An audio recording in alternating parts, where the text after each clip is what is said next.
Except Allison Hasty are present tonight. I have the student discipline to report out of closed session. Under expulsions, EH 2324-101 by unanimous vote by the board trustees that are present. They agree with staff recommendations. Suspended expulsion contracts, EH 23-24-99. By unanimous decision, the Board of Trustees accepted staff recommendations. Now we have quite a few contract reinstatements, which is also a very good thing to do. So EH 23-24-5 and through 26, EH 23-24-06, EH 23-24-9 and 10, EH 23-24-12 through 15, not including EH 23-24-11, that is not included. EH 23-24-17 through 21. Then EH 23-24-27 and 28. And EH 23-24-30. EH 23-24-42. EH 23-24-46. EH 23-24-66, and EH 23-24-68, and finally EH 23-24-84. All those reinstatements were accepted by the board unanimously. Now we have comments from board members. Mr. Steedman? Dr. Yang? Doug Criddle? Nothing tonight. Frank Crawford? I'm anxiously awaiting for the all-weather tracks to get done with Paris and the Olympics and the excitement with our junior highs and our high school. And you know how I feel about the track, so I'm watching them every day. Thank you. Thank you. Gary Criddle. Well, we welcome you to the first meeting of the new school year. I know some of our folks have some vacation they're taking, but we have an awful lot of other people working throughout the summer. And so we really appreciate all the hard work that people are doing during the summer. And we certainly hope those that are getting a vacation are having some fun, because we're going to start all over again in August. So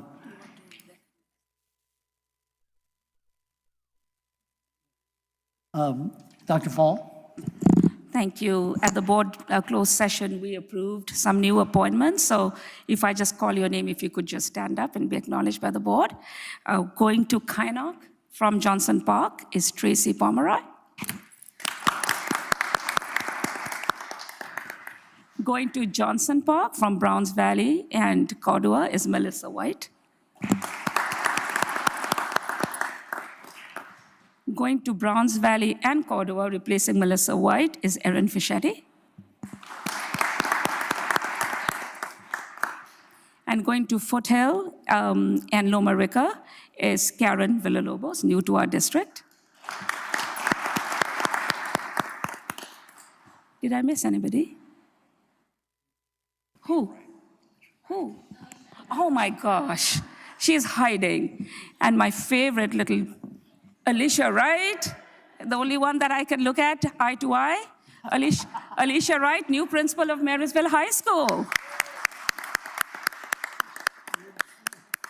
I didn't see her. Alicia, I'm so sorry. I just couldn't see you. Not because of your height, but because Michael Garcia was moving his head. No, I'm just kidding. Congratulations to all of them. You're free to stay, you're free to go home to your families. Well, welcome to the ship and just wish you a great new year. So now we have recognitions.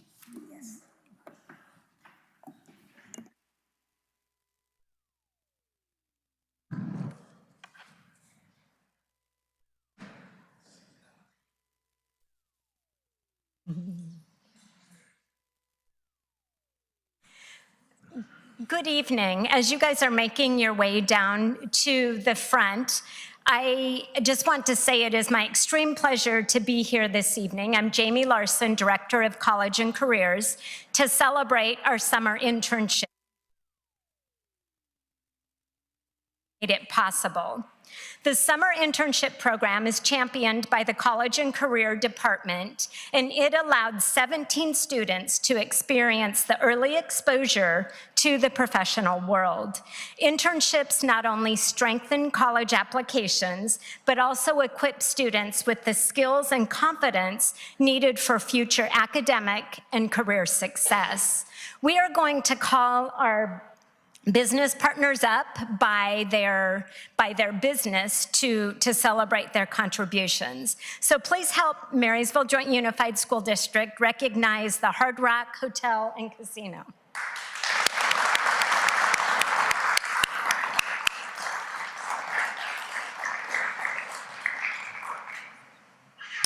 This year, we started a pilot program with Yuba County, who has, I believe, 7 or 8 different departments that opened up their side of their business for our employees, for our students. So we want to recognize the Yuba County Human Resources Department.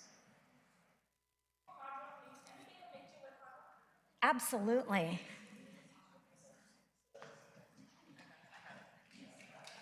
Oh, look at you, right on. I took some already.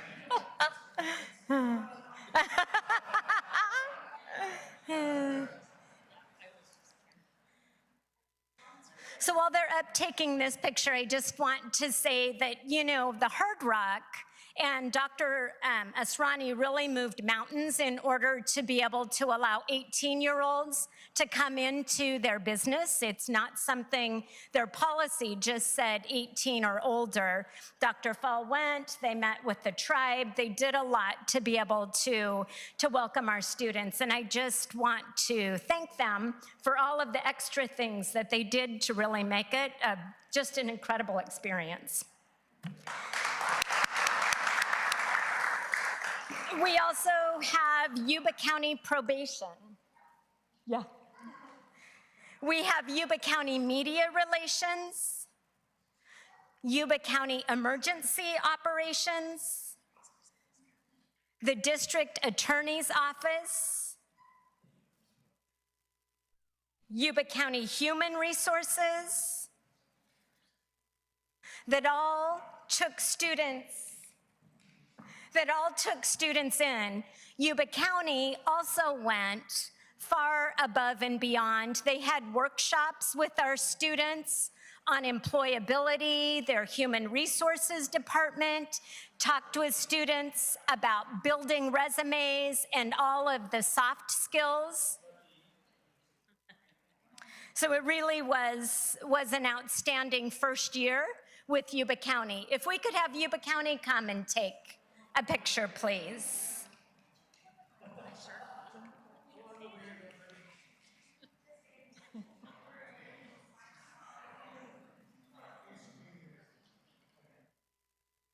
We would like to thank our photographer, Jennifer Pasalia.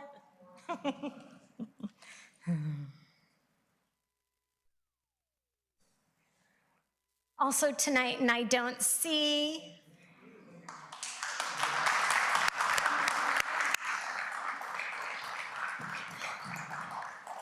Mr. Fischetti here from 93Q, but this is the second year that he has hosted summer interns. Erin is here, his daughter-in-law. So we would like to thank them. And then also the Chamber of Commerce joined us this year to host student interns. So tonight we celebrated the contributions of 22 different industry professionals that came together to make this internship program possible. So together we are preparing tomorrow's workforce. And in addition to the business partners, I would like to thank Becca Roloffs, who did so much work.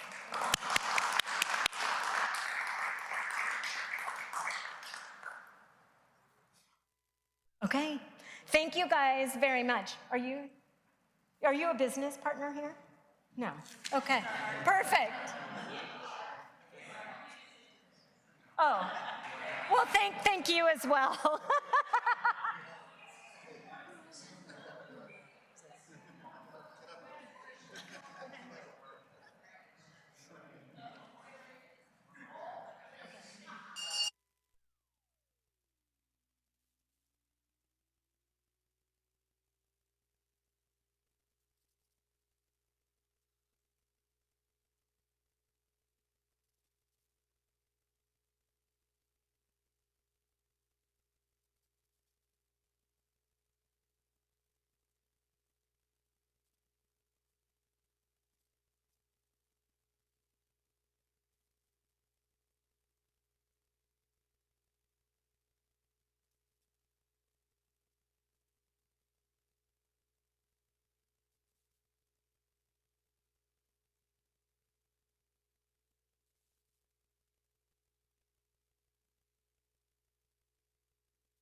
So now we're at opportunity for employee organizations to address the board. Muta?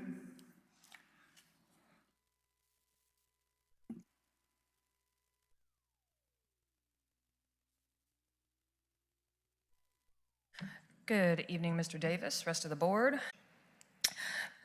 First off, this evening, I'd like to start us off with a big positive, which actually involves our professional development, professional learning. We were finally able to send a team, a large team, to PBL World, which is the premier conference on project-based learning. And we did send a large contingency spanning K through 12, almost every single one of our school sites. The conference was absolutely amazing. Everybody learned a great deal. There was a lot of positive talk during the conference and after. In the process, though, we did discover that it would be imperative for the cohort who attended to be able to collaborate together during this year and actually try out PBL in our classrooms before we actually start our teachers training teachers, which is going to be our recursive, ongoing professional development that we're actually going to start in June. With that, though, we want to make sure that we thank Amy Stratton, the Ed Services Department, for their flexibility in making the necessary changes to next month's PD days. That was a lot of hard work, and I'm sure, as Gary Sini used to say, a little bit of heartburn, but Amy worked well with us on that, and so that's going to be a really exciting venture that she and her department, along with Jen and her department, and a lot of other people are making possible. So wanted to start off with that. Not to change gears too much and give everybody a big sense of whiplash, but we do have also a number of issues and concerns. And the unfortunate thing is it would take me much longer than 8 minutes to get through all of them. So we'll start off with a few. I guess they kind of give you the flavor of things. We're really quite perplexed by the sudden elimination of 6th grade at Yuba-Sutter and Dobbins. That happened without any input from anybody, including parents. And the reason that decision one person, and I wish that that decision only impacted one person, but unfortunately it's going to impact a lot of people. We are going to have some issues within SPED. It's going to create some definite problems within Loma Rica and their enrollment. It's going to create some problems at Foothill as well. But of course, none of those conversations were had.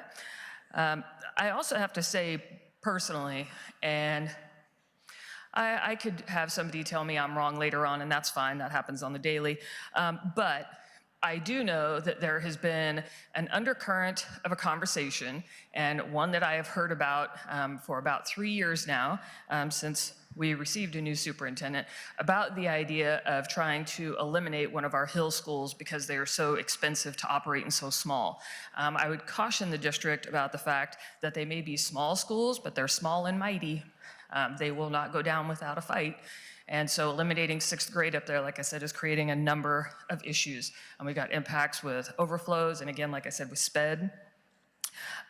Also, I've been approached by more than a handful of teachers, counselors, and coaches about some recent meetings with the superintendent, one of which in our counselors, our high school counselors, were, according to what I was told, uniformly demeaned and degraded, and at least one of them decided rather promptly to leave the district then. And I would venture a guess that that's not going to be the only one. Same thing also in regards to coaches. I know at least one coach who, after a recent interesting meeting, is also thinking about either quitting coaching in the district or quitting teaching in the district altogether because of it. Also, I found it kind of strange that we were recognizing Yuba County probation this evening, considering the last I knew we were eliminating our PASS officers, at least the one at Marysville High anyway. Along with the fact that there is now rumor, I don't know if it's going to be vicious rumor, who knows at this point, but it's been all over today. My phone's been ringing since about 7 o'clock this morning, that we are eliminating at least a few assistant principals.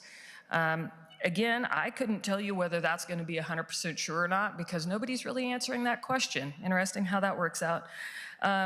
MUTA, though, finds it completely appalling that we would be eliminating PASS officers and/or site admin, especially given the current state of things with student behavior and student discipline. I believe I mentioned at the last meeting that there are at least a few ways right off the bat that the district could save some money without doing that, one of which is eliminating a $300,000 PR firm and over $500,000 in legal fees, along with a director of wellness that we can't even manage to give that job away, sounds like. I would just like to remind the board that our principals are already overworked. They will be even more overworked and more overwhelmed. And that will have an adverse impact on all of us, teachers, students, parents, all of us. And I already know, I've already heard something along the lines of, well, you know, if the principals have a problem with it, they can speak up. You need to talk to the principals. They'll say something. I find that absolutely laughable. I cannot believe that somebody would recommend that, considering the fact that it's already a well-established fact that if they speak up, their lives will either be made miserable or they'll be shipped off. Which I would have to say at this point in time, there are plenty of other places they can work. I hate to say that, but that's the danger that we're in right now. We can't afford to run people off because they could run anywhere. You know, we need teachers, we need admin, we need paras, we need nurses, bus drivers, custodians, the whole bottle of wax. We cannot afford to be going down the road we're going down right now. Additionally, we're playing some kind of magic shell game with admin with less than 4 weeks left until school starts. I can't even fathom the understanding of the timing of this. Also, there's been the summarily elimination of LMI under some auspices of a redesign. I can't even wrap my brain around. But with all of that being said, MUTA, in our last 2.5 minutes, give or take here, we want to reiterate that our vote of no confidence is not going away. I mean, just because it's summertime, I'm still getting emails, text messages, phone calls every day. It is not going away. Despite the total lack and total absence of response from the board, it's not going away. You can put your head in the sand all you like. It's not happening. On top of that, though, it's not going away despite the latest iteration of an apology on the part of the superintendent. We've received those same sort of apologies repeatedly in the past. We also have no confidence that anything will change, that anything concrete will happen. And we base that on the fact that there have been no improvements after 3 years of trying to make progress. After 3 years of apologies, I have them page after page after page, email after email. I have my phone up here with text messages worth. Mr. Davis was at a conference where we got apologies, only in which we came back and suddenly those apologies disappeared, and board president didn't recollect them afterwards either, which was interesting. After accepting past apologies and agreeing to move forward, because that's what we wanted to do, after innumerable hours of meetings, discussions, heart-to-hearts, giving up Saturdays, giving up evenings and everything else, there's been zero change. We simply have no confidence in this latest apology, nor the superintendent offering it. MUNA's also aware that 4 of you, or your seats, are up for election in November. The association normally interviews candidates to see if there are any who are interested in interviewing in order to garner our support. If any of you 4, or anyone else out there who files papers to run against you, are interested in accepting our invitation for an interview, please contact me. We'll get you on the schedule. One last thing that I would like to leave you with that was sent to me just a few hours ago. Somebody said this makes me think of Marysville Joint Unified, and I think it's sad, but it's true. Quote says, "I've had some toxic jobs. Lesson learned. When things go bad, good people leave, eventually followed by people who thought they could change things, but got buried because too many good people left. Those left are bad people, or worse yet, hostages. The good people are your canaries." We're becoming few and far between, by the way.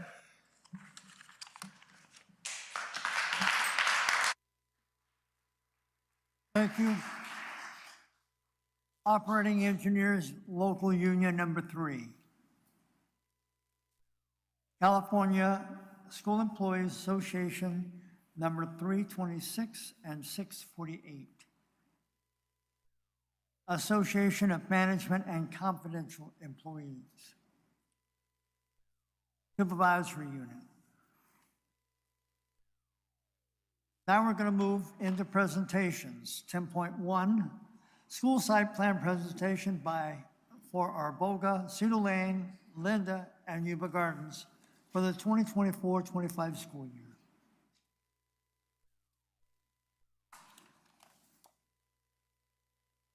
Good evening, Mr. Seiler.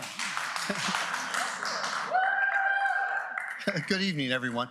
Joe Seiler, Kylie Lagorio, representing Arboga.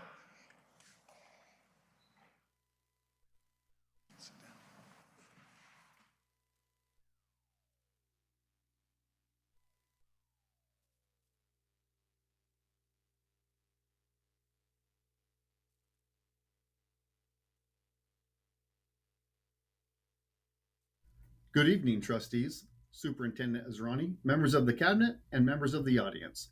It is with great pleasure that we welcome you to the Arboga Elementary Schools board presentation for the 2024-25 school year. The purpose of our school plan for student achievement is to ensure we have a roadmap to guide and measure our progress and success.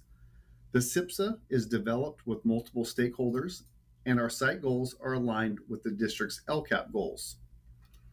Arboga Elementary School is the southernmost school within MJUSD and the only TK through 8th grade site serving approximately 800 students in the 24-25 school year. We are transitioning to a true middle school model for the 7th and 8th grade years by adding departmentalized sections of core classes. Another fun and exciting addition will be the implementation of AVID school-wide. On this slide, you will find our CASP ELA results. With the exception of 7th, all of our grades made positive gains on the assessment. Our students demonstrated significant gains in 3rd and 6th grade. This slide displays our math CASP results. Our 6th grade cohort was the only pocket of students to display growth from the prior year. The math scores are a significant concern across the board. To address this trend and support our students, we will provide math support sections in our master schedule, departmentalize the secondary side of campus, and integrate C-STEM into units of study on the elementary classes and in our elective offerings.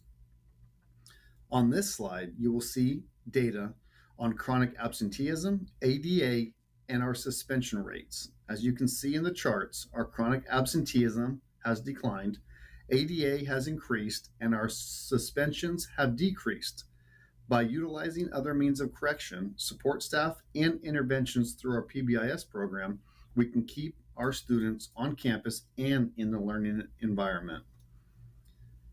On the next two slides, you will see STAR reading and math data from our students' performance on the district benchmark assessments. Students in grades 2 through 5 increased their scores on the STAR reading, with significant increases demonstrated by our second graders.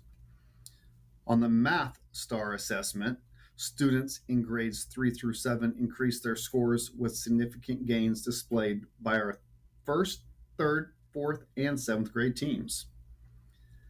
This slide displays our LPAC performance. During the 23-24 school year, we had 15 students reclassify, and 100% of our middle school students who scored a 4 on the LPAC were reclassified.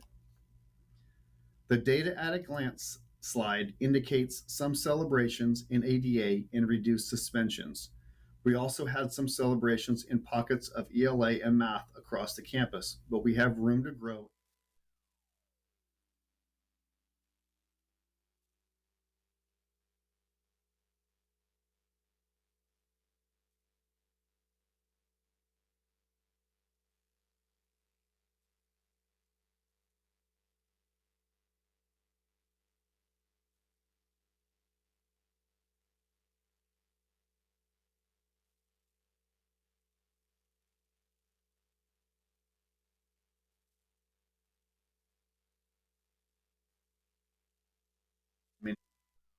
Categories. LCAP Goal 1 is centered on improving academic performance by addressing the various needs of all Arboga students. The actions listed on this slide are a few of the activities utilized to support this goal. Our 2 student support specialists will help coordinate academic and behavior interventions, participate in parent meetings, provide support in the classroom, and develop activities to celebrate and acknowledge student achievement. And some of our 8th grade and 7th grade students making elephant slime.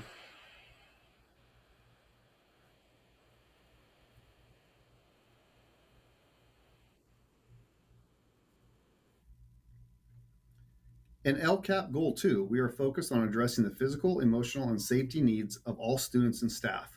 To achieve this, our PBIS team develops behavioral interventions, lunchtime activities, and recognitions that support our students on and off campus. These activities and strategies improve school culture, strengthen a connection to the school, and provide more connection to the community through various events. LCAP Goal 3 is centered on preparing every student with the skills needed for college and career readiness. We allocate funds to improve our classroom and school library, which provides our students with engaging books, resources, and information on college and career interests. With LCAP Goal 4, we are focused on building a system of specific support for our English language learners. Our student support specialist works closely with our EL facilitator in providing classroom support in English language development, LPAC test preparation, and EL reclassification and monitoring. Building and fostering positive school-to-home relationships is the primary focus of LCAP Goal 5. We strive to achieve this through collaboration with our PTSO team in the following events: Jogathon, Fall Festival, Pancakes with Santa, academic award assemblies, athletic events, and many more. Our 6th and final goal is to improve access and inclusion opportunities for special education students in athletic offerings, school events, and award recognition. As you can see on this slide, the Arboga community goes above and beyond to support the needs of our staff and students. We celebrate and collaborate with many agencies throughout the year to provide our students with the best possible educational experience. Celebrations as we prepare for our upcoming task test.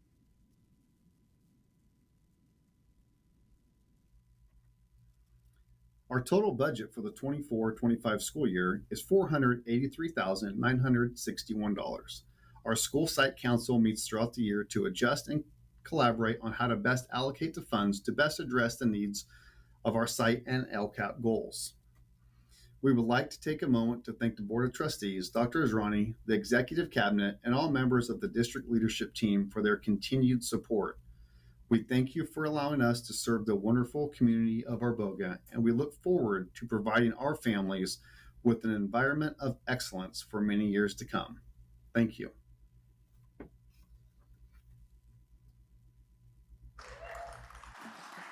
Are there any questions for Mr. Seiler? So on the, can we jump since the is that the PowerPoint or is that the video? That's the video. On the CAS scores, I just want to get a clarification on the scores themselves. On both ELA and mathematics, when I'm looking at the years, am I looking at it using the same cohort or is it a new cohort coming in every single time? So for example, in ELA CAS, grade 3, we get 26%, 27%, and 43%. Is that longitudinal or is that cross-sectional? Yeah, those guys are moving. So those third graders in 21, 22 are going to be your fourth graders in 23, 24. Correct. Okay, good. So because when I was looking at the chart, it looks like ELA did worse every year as they went through. So if I look at grade 3 in 2021, they're 26%. 2022, looking at it diagonally, 31%, and then 2023, 38%. So they're getting worse and worse and worse. No, those are increased in proficient levels. Oh, increased in proficient. Yes, okay, good. Okay. Whew, I was getting worried. Scared me as well. So then it's backwards on the math, that my understanding. So we are in fact getting worse in our math. Yes, sir. Okay. So then, do we have an idea on why our math is going so bad? No, and that's kind of the challenge that we face. That's what we're going to go departmentalize on the middle school side of campus, try to bring in best practices. We're trying to utilize C-STEM in some of the engagement strategies for the elementary side of campuses. And a lot of our elective offerings are going kind of back to basics in terms of support classes. Okay. But no, I wish there was an easy button. Any other questions from the board? Well, I think you're doing as well as I've seen in other campuses. What the math scores have been the big challenge. And I attribute that to English. If our students aren't able to comprehend and read, math is just like, what is it? Sure. And so I think as those English scores improve, I think we're going to see the bump in improvement in the math. That's what we hope. But I think what you guys are trying out there is what everybody else is trying. So just keep at it. Appreciate it, when we'll do. Thank you very much. You're welcome.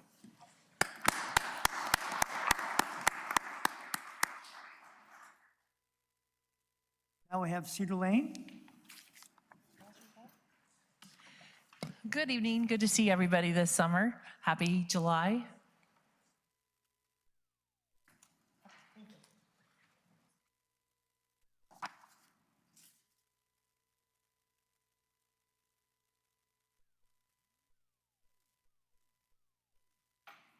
Davis, Dr. Israni, members of the board, and members of the public. I am Rebecca Evers, the proud principal of Cedar Lane Elementary, and it is my pleasure to present the single plan for student achievement. Literacy First, where readers are leaders. The Wildcat Way prioritizes learning through effective instruction supported by tiered interventions. Cedar Lane currently serves 560 Wildcats. 81% are designated low socioeconomically disadvantaged, 17% are students with disabilities, and 28% are designated English learners. After completing 3 years of ELSB grant implementation, Cedar Lane will continue the work to move our school out of the status of low-performing schools, demonstrating a laser focus on reading achievement and sustainability, providing every teacher the knowledge and resources to deliver reading instruction aligned with the science of reading. We will ensure the consistency of rigorous instructional planning, application of effective instructional routines, and improve progress monitoring and data analysis to better inform instructional adjustments and targeted interventions. As we review our progress, look for 3rd and 4th grade trends. This cohort came back to school after distance learning and are the first group of students benefiting from ELSB grant actions. Our ELA and reading scores continue to show consistent growth. ELA state assessment scores increased in all grade levels, with 3rd, 4th, and 6th grades meeting 5% growth targets. Our 3rd to 4th grade cohort scores increased by 14%, 4th and 5th declined by 2%, with 5th and 6th grade improving by 1%. STAR reading scores improved in 2nd through 5th grade, with 6th grade declining by 5.7%. 3rd, 4th, and 5th grade scores exceeded the 5% growth target, scoring 6.3, 5.4, and 7.4%. Dibble's reading composite scores demonstrated growth at all grade levels. Kinder through 5th grade exceeded their 5% growth target, improving 32, 20, 13, 7, 16, and 9%, with 6th grade improving 4%. LPAC scores indicate 7% of EL students are eligible for reclassification, with 20% scoring at level 3, ready to move forward this next school year. Our math achievement has been inconsistent. Math state assessment scores increased in 3rd and 5th grade, with 3rd grade meeting their 5% growth target. 6th grade scores were static, with 4th grade declining by 6%. Our 3rd to 4th grade cohort data exceeded their 5% growth target, with 5th and 6th grade declining by 16 and 1%. STAR math scores improved 2nd through 5th grade, exceeding the 5% target, with 12.3, 7.2, 18.3, and 7.4% growth. 1st and 6th grades declined by 7 and 3%. Excellent attendance and a caring environment has a positive impact on learning. Chronic absenteeism has improved almost 48% over the last 3 years, with a 1.7 decrease this school year and a 1% increase in ADA. Our goal continues to be 96% or better ADA with less than 10% chronic absenteeism.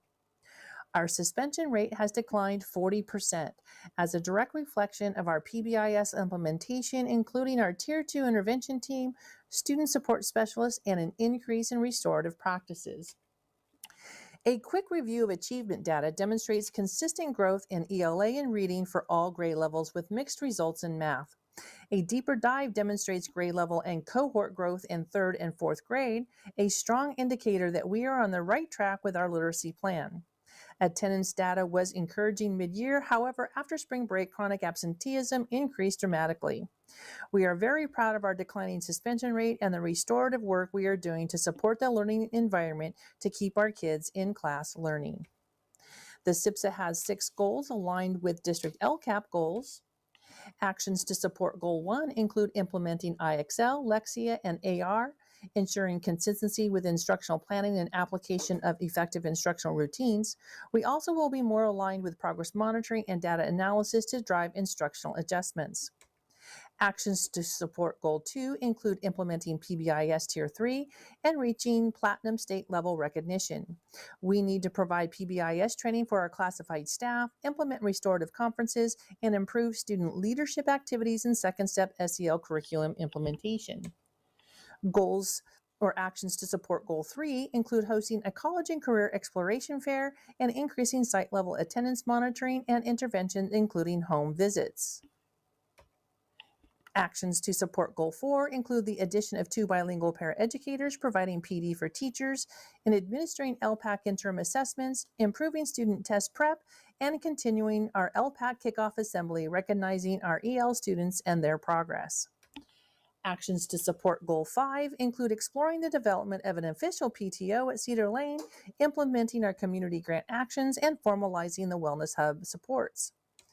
Actions to support Goal 6 include implementing reading mastery and corrective reading intervention curriculum for students with a disability. Professional development is planned for teachers and paras in August. Cedar Lane was one of several schools in our district awarded the California Community Schools Partnership Grant Program. Cedar Lane is in the visioning stage of grant implementation and will be working with our school site council, educational partners, and site coordinator to develop actions aligned with our needs. Additional celebrations. Mrs. Bradford was recognized at Yuba County Educators of the Year dinner as the Cedar Lane and MJUSD Teacher of the Year for 2024. Francisco attended the state spelling bee as the Cedar Lane, MJUSD, and Yuba County Spelling Bee champion, and Cedar Lane met PBIS Gold State recognition criteria. Additionally, I want to share that we know Cedar Lane has a big goal set in front of us. Historically, approximately 15% of our students have read at grade level, and we are committed to changing that outcome. This team of teachers and staff know the work that must be done and are dedicated to our students' future. Cedar Lane has Title I, CSI, Prop 28, Lottery, and Community School Grant Funds allocated to meet our goals. Welcome to the Lane, the Wildcat Way, where literacy is first and our students are problem solvers, they are responsible, students work hard, and they are safe and kind. Thank you for this opportunity to share about our school. Please visit our website or reach out to us if you would like to learn more about the Cedar Lane Wildcats.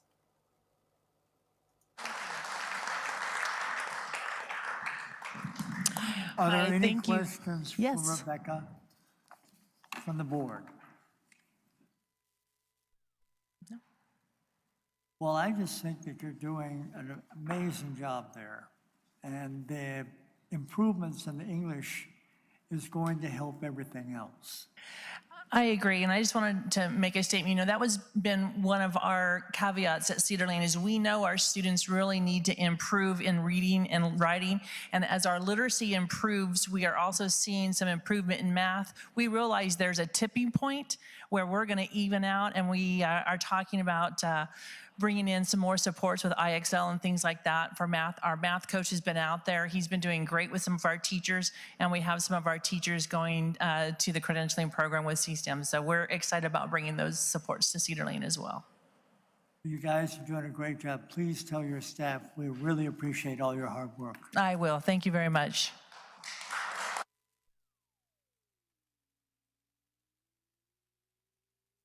Now we have Linda.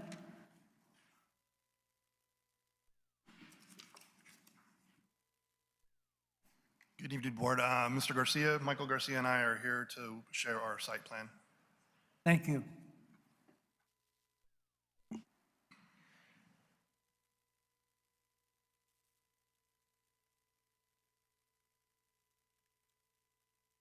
Good evening, members of the board and cabinet.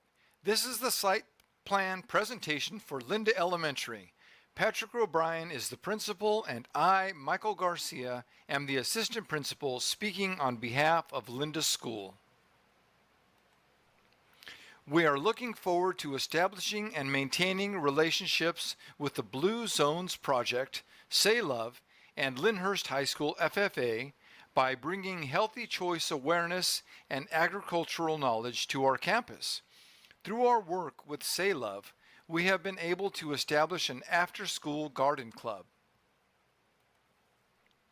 We have a diverse population of students, with 88% socioeconomically disadvantaged and 23% English learners, representing the largest subgroups in our school.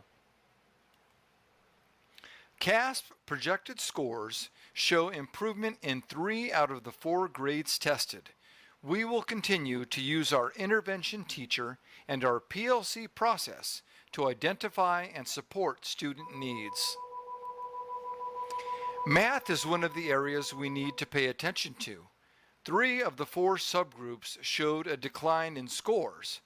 To help students, we will implement IXL, an online adaptive computer program to use for interventions school-wide.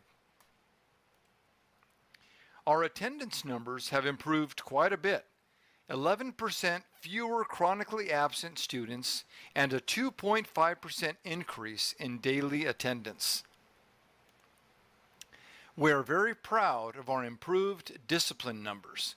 110 less suspensions, 55 less students suspended, that's 8.2% fewer students, and 168 less days of suspension when compared to 2022-2023 school year. Our universal screening data shows grades 1, 4, and 6 demonstrated a yearly growth of 14%, 10%, and 10% respectively. With 2 brand new teachers last year, ECRI seems to be having a positive impact. There were some increases in our math growth with the universal screener, but we have to do better. So, we will look at instructional practices, bring in district math coaches to provide support, and implement a new math intervention program. We had 7% of our EL students score a level 4 on the LPAC and are ready to be reclassified in the 2024-25 school year. What is just as exciting is that 33% of our students are at level 3 on the LPAC. These students are on the cusp of moving to level 4 and reclassification. Our overall data at a glance is a mixed bag. We have some success in some areas, such as suspension and increase in ELA, but we do have some improvements to be made in math and science. Now let's look at the actions we are taking this year. We implemented use of an intervention teacher, ECRI training, and used our LRT to provide additional time for AR testing and book exchange. Moving forward, we want to implement the IXL Math Intervention Program and use a teacher planning day to support our students and families. We want all students to feel safe, so we are going to use our counselor and wellness facilitator to support student needs. We are also bringing in a PBIS coach to help us get our practices and procedures to become fully implemented as demonstrated on our next tiered fidelity inventory in spring of 2025. To prepare our students for college and career, they need to be in school, so we will use our attendance team to track and take necessary steps to support our families with school attendance. To meet the needs of our English learner population, we will use our EL facilitator to language learning support for students, and staff will receive ELD professional development. To improve homeschool partnerships, we will communicate with families in a number of ways, the goal being increased parent-family participation at the site. Improving access and inclusion for special education students is imperative. Our learning goal is to improve by 10 points on the distance from standard measurement. Supported 3 Girls on the Run teams in the spring, and we enjoyed a very successful color run and several PTC activities to increase awareness and participation.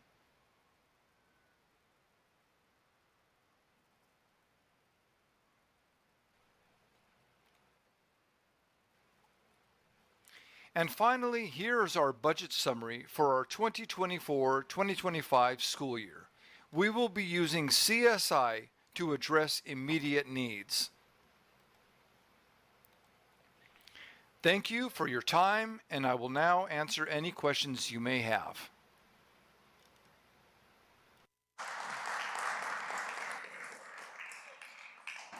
Are there any questions for Mr. O'Brien on the board?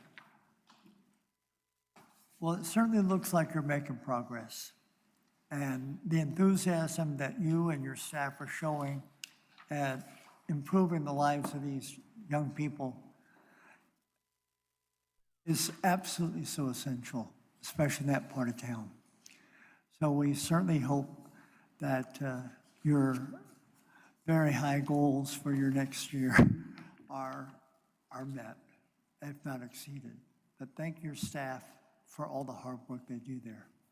Thank you. I'd also like to say thank you so much to the staff for being so supportive. You know, it was my first year here in this district, and I'm really looking forward to moving ahead and taking Linda in the right direction. Thank you. Thank you.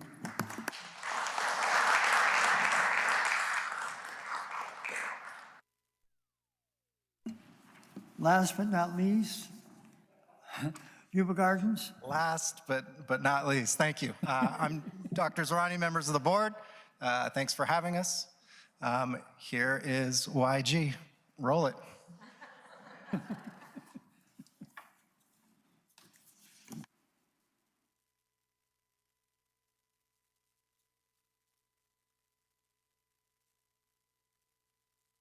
Hi, I'm Jim Hayes, the proud principal here at YG. I know you think you know what we're all about here at Yuba Gardens, but I promise you, you don't know.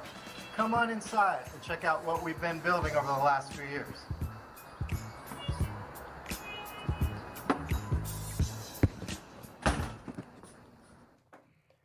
I'd like to start by acknowledging our amazing and supportive administrators. This team has been together longer than any other in the district, and I'm very honored to continue to work with them for our community. YG is known in the area for building very strong relationships with families and students. This is a major focus as we know that it is key to connecting students to the learning. We have worked hard to create something for everyone that comes to us.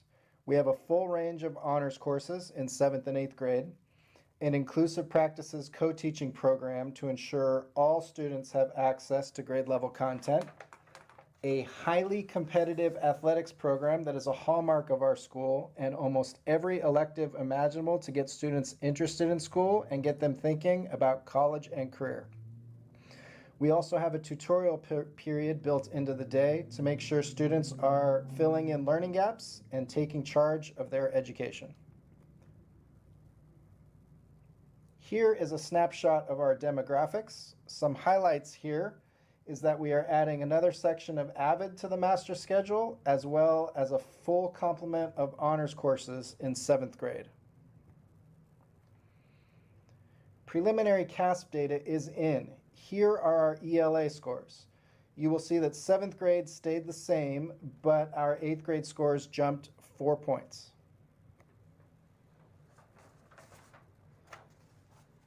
Math showed some good progress in 7th grade.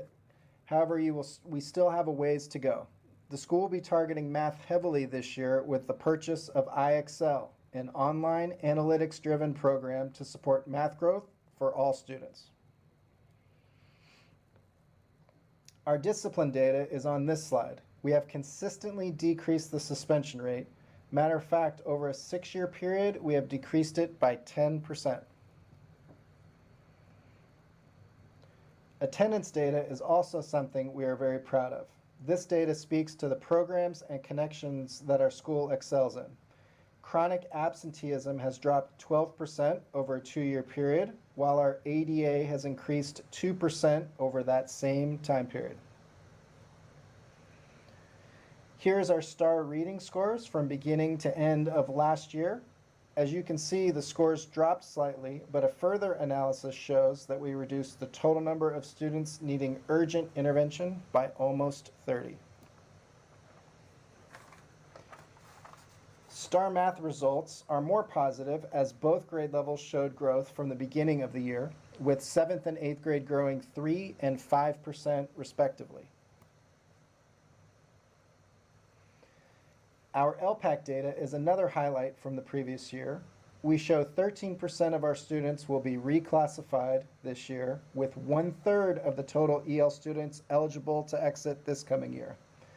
It is also worth noting here that last year, when FPM came to the school, the EL monitor said that if he could give a gold star for implementation of an EL program, he would award one to Yuba Gardens. This population is very important to support, and we will continue to work and find ways to get even better. So our data at a glance is overall positive, with CASP scores improving, suspension rates dropping, and attendance rates trending the right direction. The next slides will show what actions we will be taking to further improve for our students. This year, the math department will have IXL to support math skills, and we are creating a new teacher professional development series to help ramp them up and support them. This will be in concert with providing collaboration hours for our teachers to work together and keeping our tutorial intervention period during the school day. An environment that is conducive to learning is always something that is top of mind at YG. To that end, the school will be focusing on making our PBIS Tier 1 team stronger. This past year, we implemented SmartPass in order to cut down on bathroom-related incidents. It is also a great way to make sure we can account for everyone in case of an emergency. College and career readiness is another focus at YG. Last year, we held a career day and had 8th grade honors courses. This year, counselors will be creating career plans for each student, and we will now have honors courses available in 7th grade. YG will continue to support specific subgroups through our ORC, support staff, and paraprofessionals. This year, we plan on doing ELD PD to further bolster this program. Homeschool communication is critical. We have an active Facebook and Instagram account to show all the great things happening at the school. This year, we are focused on getting our wellness hub up and running, as well as improving our newsletters with the addition of SMORE. The special education subgroup is a critical one at YG. We believe strongly that students need to be included in the general education setting as much as possible. To that end, we have seen tremendous success implementing co-teaching on our campus. We are expanding this model this year to accommodate more students, which is very exciting. Here is an overall snapshot of our budget for this year, which includes Title I, Lottery, LCAP Music, Prop 28, and Athletics. I hope you learned a little bit about who we are and how committed our staff here is at YG, making every day a great day to be a warrior.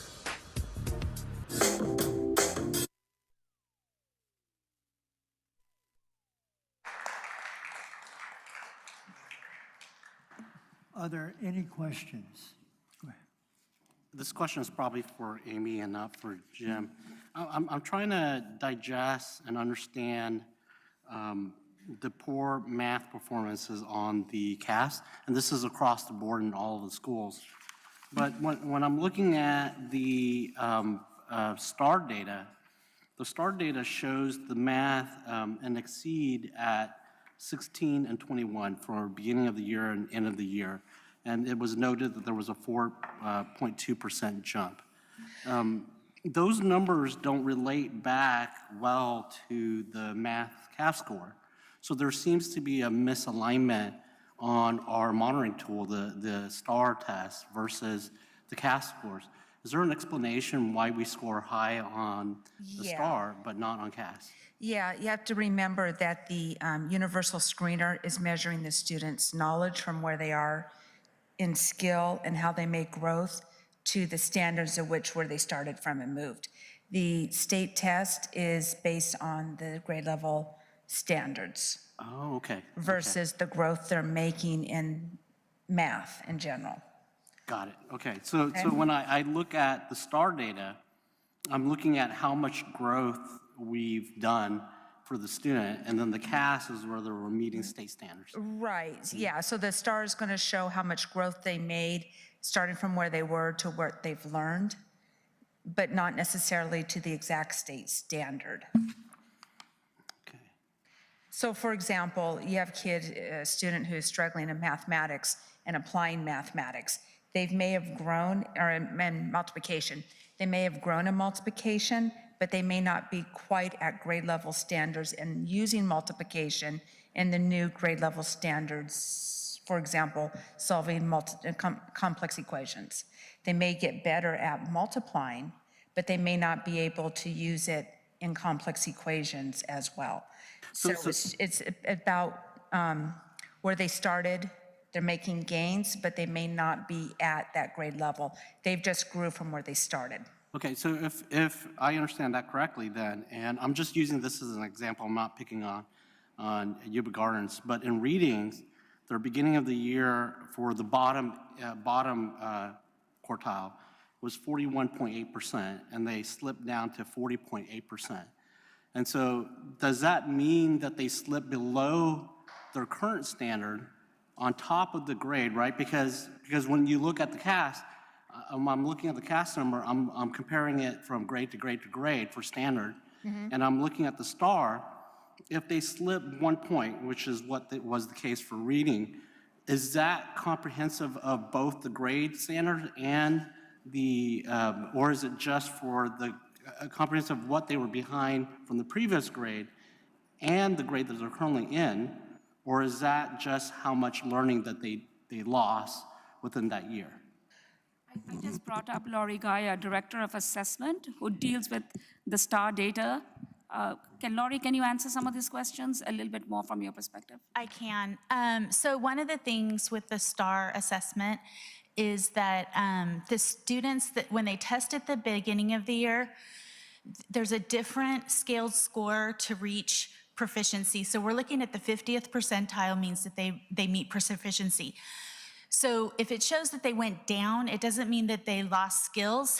It means that they didn't grow at the same rate with the scaled score. Does that make sense to you?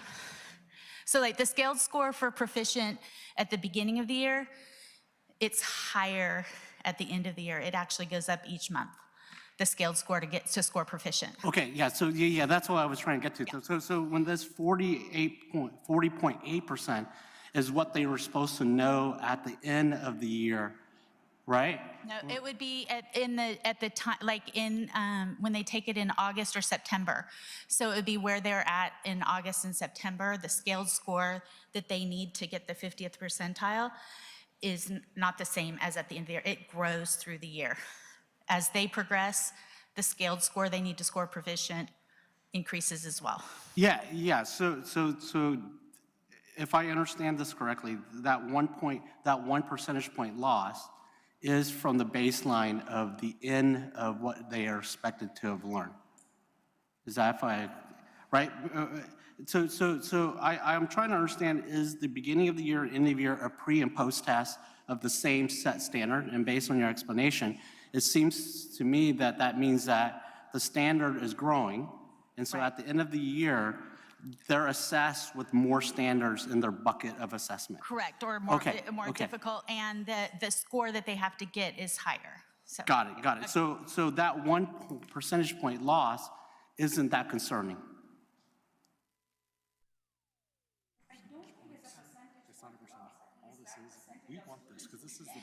This is the count of cohort numbers. When I say 1%, this is the count of cohorts, so I understand that.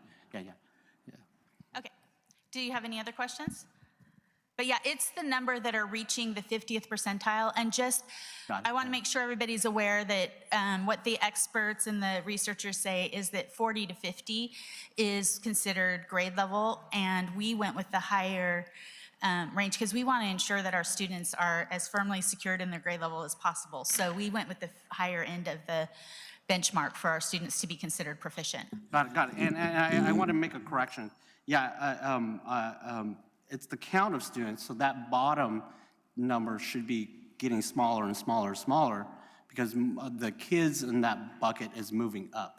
Correct, and that's why we looked in Yuba Gardens where they said that the urgent intervention went down. The kids that are in that group went down significantly, yes. But that doesn't explain still the question I have is why our STAR data looks so good, but our CAS data still doesn't look good.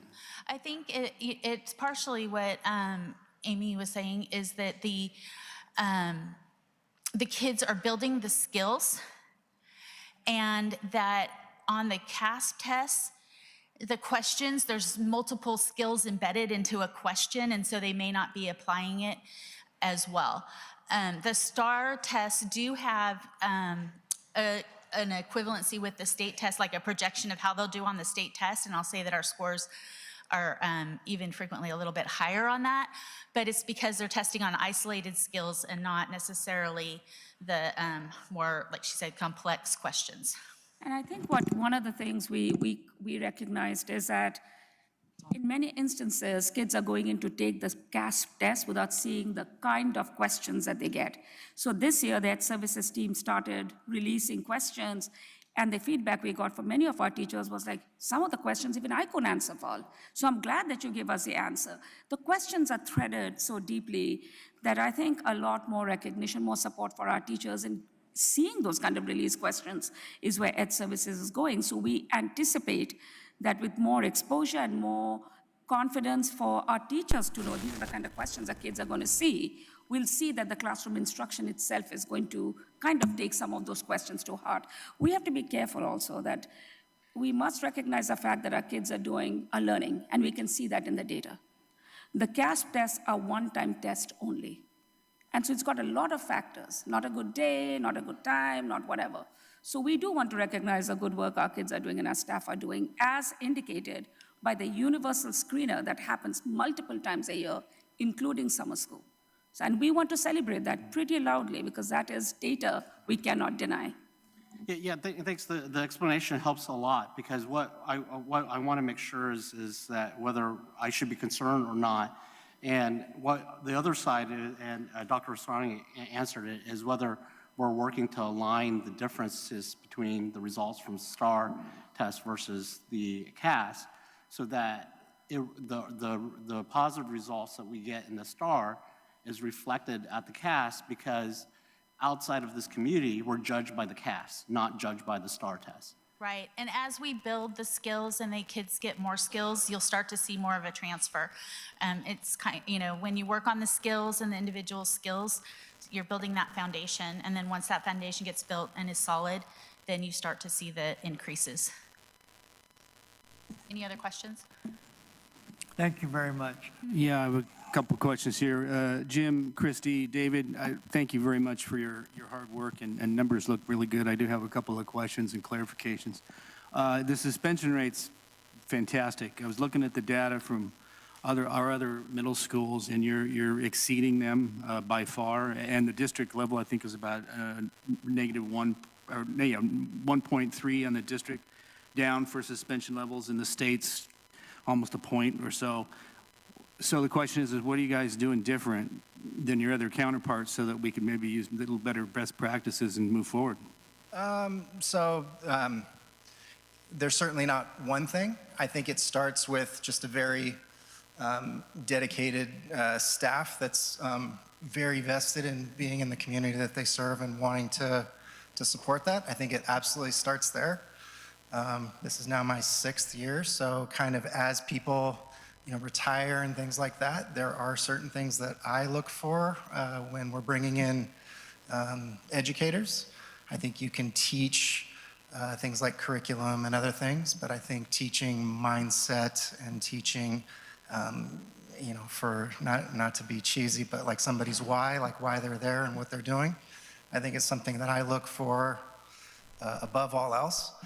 But I do think that we have a very robust support team. I think we're very good at getting ahead of different things before they become bigger things. What I put on that first slide about being known for building very strong connections in the community and with families, I think we've built up a lot of cachet there, and I think they trust us in a lot of ways, and I think that's helpful. We've certainly done a number of things to support that. And I think it's just a lot of very, very targeted hard work by a lot of individuals. Are you guys using an in-school suspension program right now? We don't have an in-school suspension program per se. We do have, like if a kid is in-house for a day or something, we have something to that effect. But we have like a suspension alternative program that we use, which is maybe another board presentation or what that might look like. But we do really try to look at alternatives to suspensions, different restorative practices, trying to figure out what is going on as opposed to just punishing kids. That being said, even looking at the data and whatnot, we're certainly not averse to it, right? Like if that's something that needs to happen, we're not shy from doing that, but it's certainly not something where myself or anybody else wakes up in the morning and says, how can I suspend more than one kid today or something, right? That's not the mindset that we have. So, I think it's a variety of things that we do. So, Well, thank you. keep up the great work. Thank you. You and your team are doing a great job. Thank you. Appreciate it. I just have one question and kind of going on, hitting you from all sides. How is the science lab going? I actually just talked to Mr. Trower this morning about it. It is definitely moving forward. I believe he told me it was just getting out of DSA and will be in front of you shortly as far as bids and things like that. So it's definitely progressing and moving forward. Just spoke to him this morning. Well, it's been a long time coming, but I'm glad to hear it's making progress. Yes, it's slowly getting there, but it's getting there. It's getting there. Thank you and your staff. It's a great presentation. Okay, thank you. Appreciate it.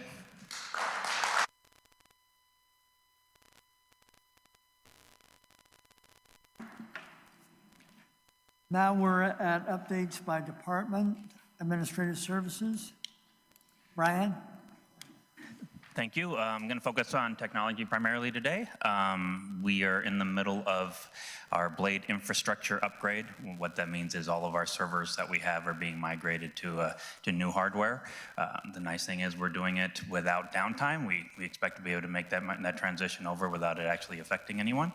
And then we last week, we were able to roll over our Aries database, so we are now working on the new school year, which allows us to really start pushing because it's less than a month away. We're almost there. So, thank you. Any questions for Brian? Business services, Jennifer? Hi, thank you. I don't have an update this evening. Thank you. Education services, Amy? We have PD. We're working on our PD. So on the screen, you're going to see the overview from the end of PD last year. We had 296 teachers in June. So this is the last PD overview for the 23-24 school year. We are gearing up for PD in August. We have new teacher training on August 6th and 7th. We have UDL training on August 6th and 7th. And our district-wide PD days is on August 8th and 9th. So we're starting to work and helping get school started by offering some fabulous PD.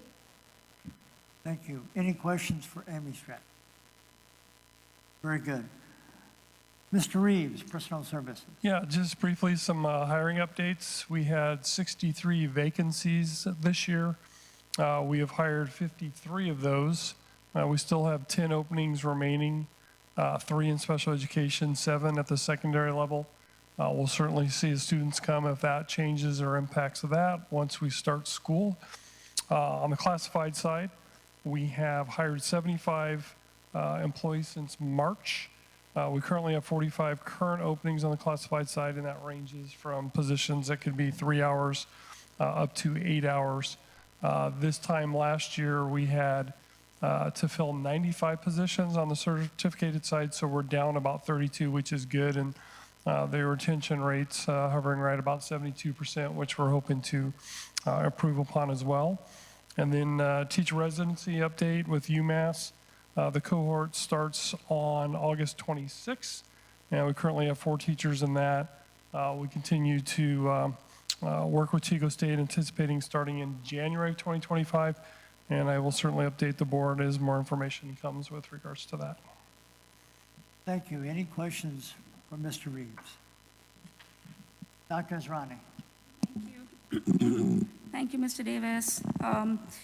So I want to give a shout out to 2 of the new executive directors that I wasn't here in July to give a shout out to. Welcome Amy Stratton, Executive Director at Services, and to Ashley Betty. Did I say congrats to you guys before? I did? I'm getting old. Okay, but congrats again. Thank you. It's great to have you guys on the team. it's really wonderful when we are able to get our own people rise up and take these positions. I also want to give a shout out to the nutritional services group for the non-congregate food distribution that we all went to see. It was the hard work of Amber and her team is absolutely wonderful. We also had a wonderful thing happen with that team. They did a kind of a food sampling for the first time. They're trying out new menus for vegan. If you remember, 2 years ago, we had a student from MCAA that was here and talking about there are not very many options for vegans or vegetarians. And so they invited us up to try food made with plant-based food. Am I right? I can't say I enjoy. Oh, there's Amber. There she is. So that was fantastic, Amber. Really enjoyed that. I also want to say the Back to School Bash is happening on August 1st. When we are working, we raised enough money to fund 4,000 backpacks. And we also have put supplies in the backpacks. There'll be free haircut, of course, from our community partner.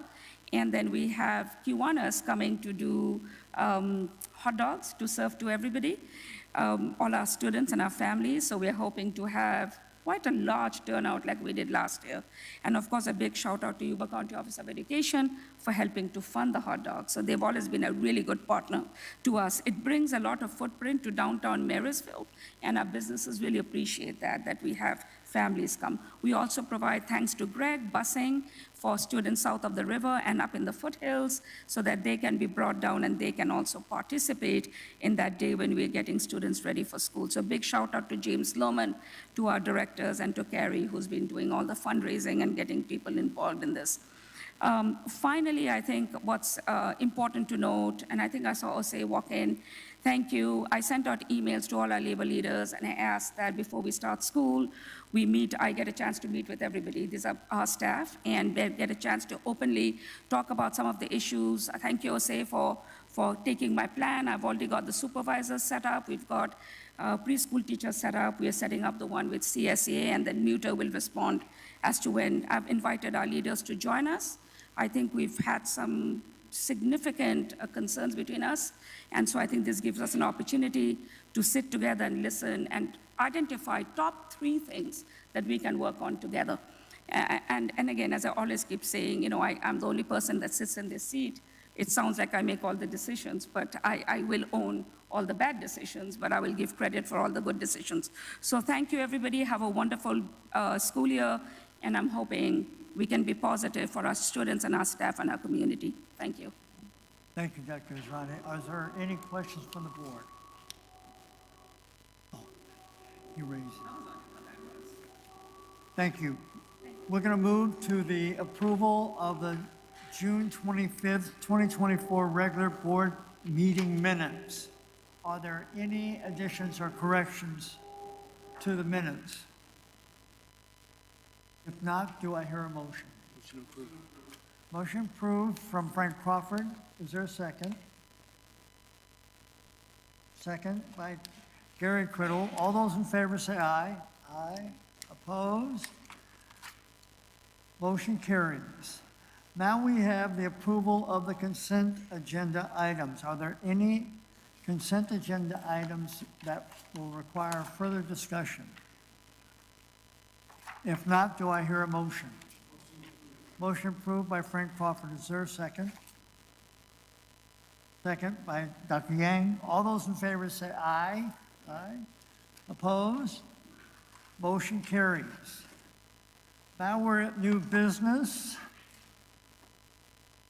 We have 18.1, the first read of the Board Policy 9150, Student Board Member. Do we have staff? I can respond to that. So as we all know, we've spent the last 3 years now, this is my 4th year, we've spent a lot of time building up student voice in our community. We've spent every month we meet with our student leaders from all our middle schools and high schools. Thank you, Jamie. I think she's left. She's been leading many of those, setting it up. I'm there with them. They ask questions. They give us ideas. Many of the activities like Positive Impact Awards, Community Service Awards, honors in middle school, honors in high school, expansion of APs. They have come from our students. We have built up student voice in this district. I also had a chance to meet with seniors at the end of the year, both at Marysville High, at Lyndhurst High.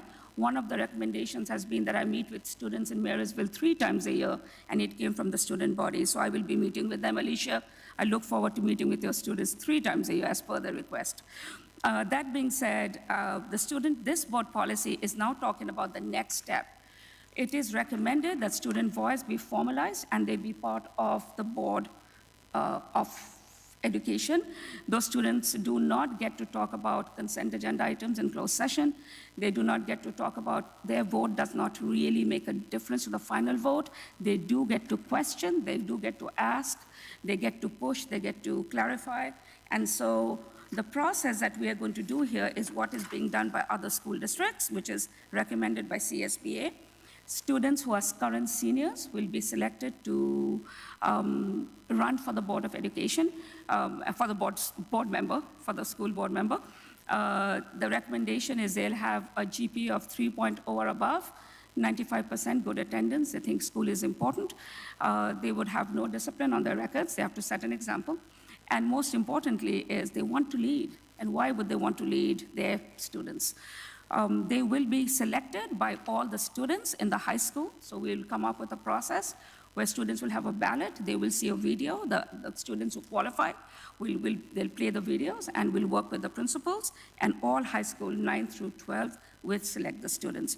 We've also determined that the student who's running for our school board has to have attended our school for at least for the entire high school. So they know the systems, they know our schools, they understand our processes. So 9050, I believe. So this is for your approval for first read.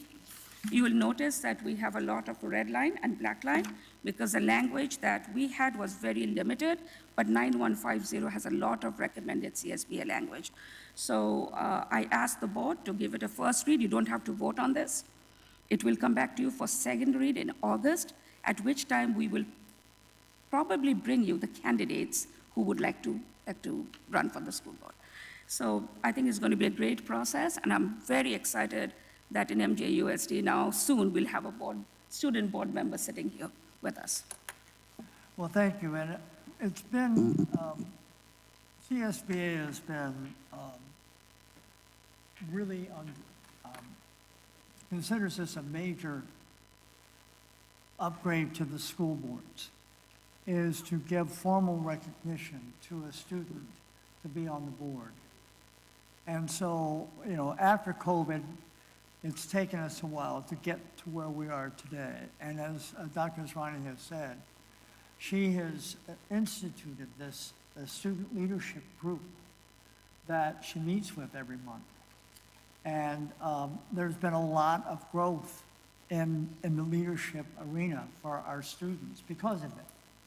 And a lot of them have gotten scholarships and acceptance to universities that may have not been possible without that encouragement. So I'm really happy to see that we're moving forward with it. It's taken us a while, but I think where we are today is far better than it was before. So I think it's a good thing. It's not a question, but just a commentary on the board policy itself. I do have a minor concern in regards to the election, how the election is. That is purely because a fair election would include all of our high schools. That would be both the 2 comprehensive high schools, the middle college, Abraham Lincoln, North and South Lyndhurst. And the challenge, MCAA. And so the challenge that I see behind that is I want to make sure that whatever process that's put in place for the election of the representative, it is not a popularity contest where the high school that has the most student votes for their own student. And what that would mean is that we would basically just have a student from either Lyndhurst or Marysville, since they have 1,000 and some change student versus the other high schools. So it's not codified in the policy itself, But I'm expecting that there's going to be a process somehow to take account for that, to allow the smaller high schools to be able to have a fair chance of sending to be the representative for all the high schools. Thank you. We're going to move on to 18.2. And this is a slight correction to an earlier vote we had where we thought we were abiding by, I guess it's a state recommendation or requirement. So board to determine the course of action in the event of a tie for governing board elections by law 9220. And what we have in here, we opted to leave the or, and the county doesn't like it. So what we have to do is decide which process we will use in this year's election. The first one is, and I'm generalizing, is to have a general election to determine who, to see if we can break a tie.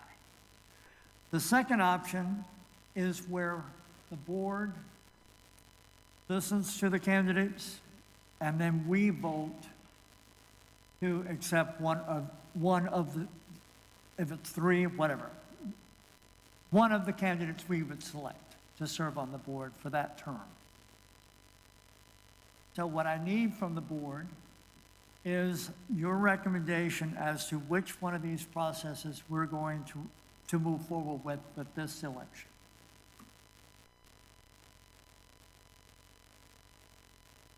So any discussion?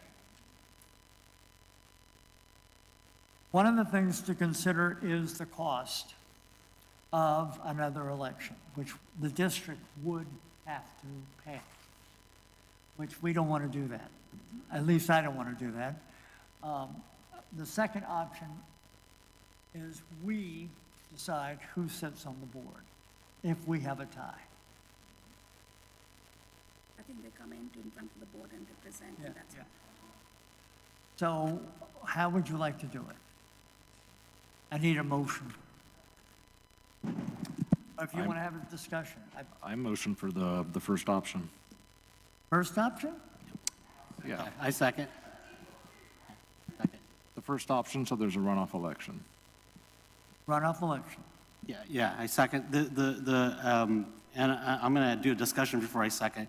The statistical odd of a tie occurring is nearly impossible because I would assume, because the wording of it says, whenever a tie makes it impossible to determine, that means that a formal recount has been already done, and it became a dead tie. And I think it's the citizen that makes the decision on who should be elected. So I'm going to second. Okay, are you making a motion? Do I have a second? Second by Gary Criddle.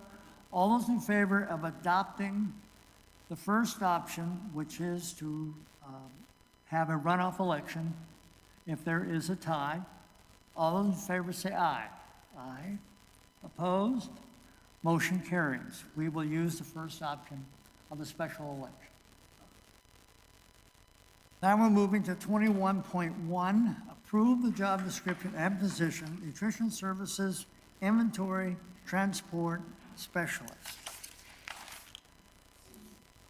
Amber or somebody?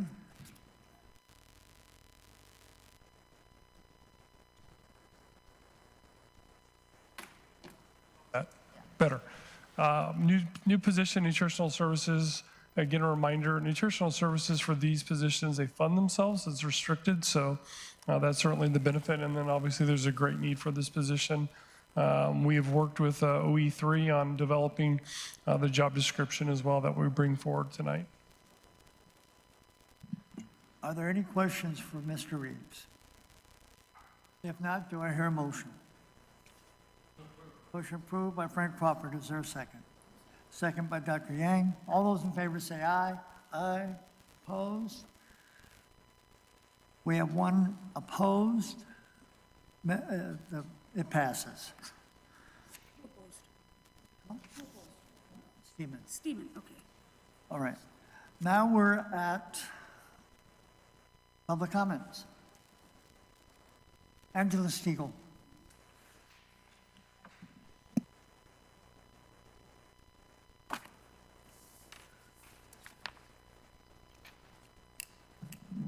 I'm not as tall as Mr. Hayes. As I have sat listening, I, of course, have thought of a few more things to say. So, Angela Stiegel, President for the Marysville Unified Teachers Association. Real quick, I would like to remind the board that we had a student board member before, so this is not new. And Dr. Yang, if you would like to talk to me at any point in time about how we did that before to address the disparity that you were just talking about, feel free. I was here for that. Also, just a little reminder for those of us that have been in jobs much like Mr. Davis's, that board president should not be trying to sway a vote or a motion. I'm just putting that out there. But also in listening to the questions and such about CASP. For one, the district questions that were put out, by no means new.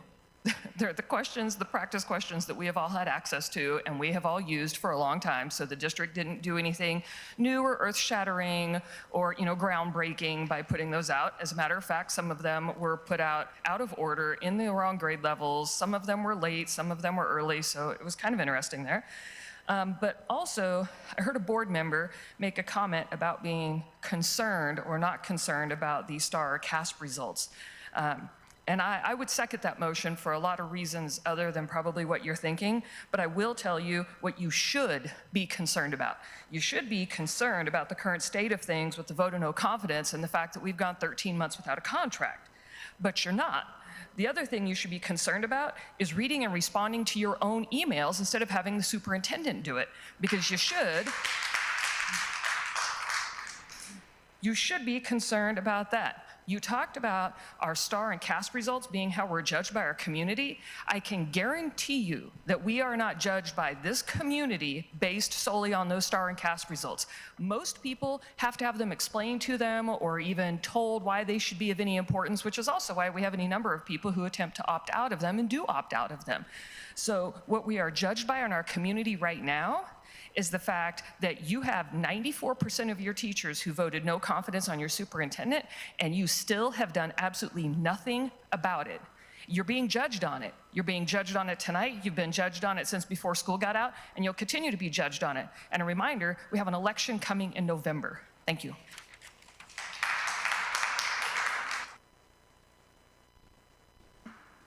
Alicia Tyndall.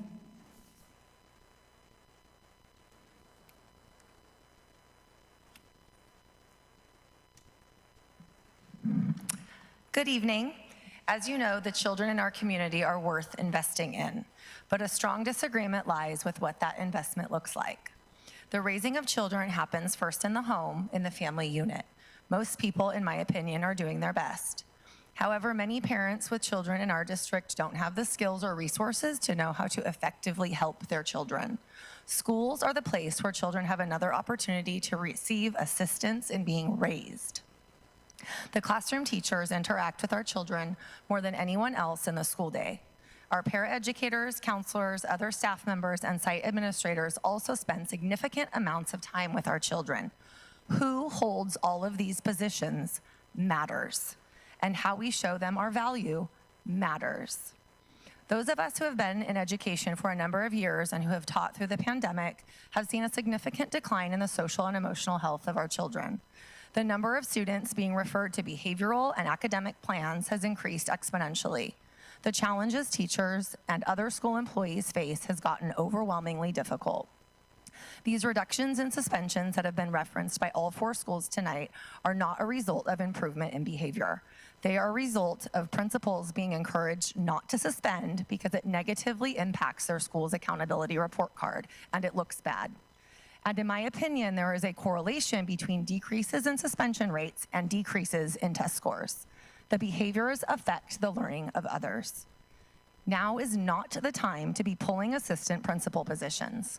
Our principal is amazing, but I can't even imagine what last school year would have been like without the support of an assistant principal who is constantly working with children on preventative and reactionary discipline, among numerous other things.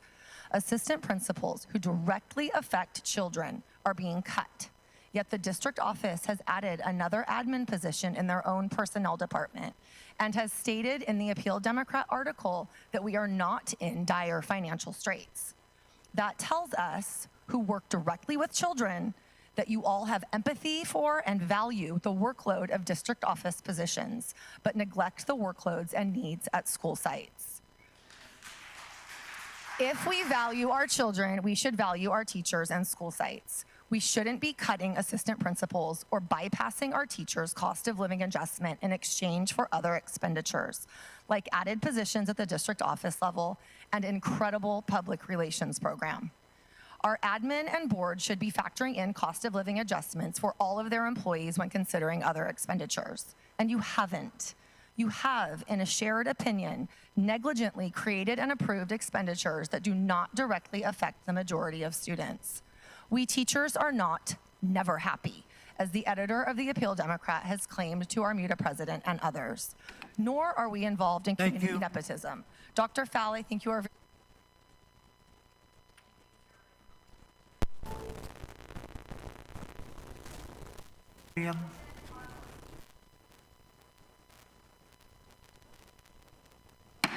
Meeting adjourned.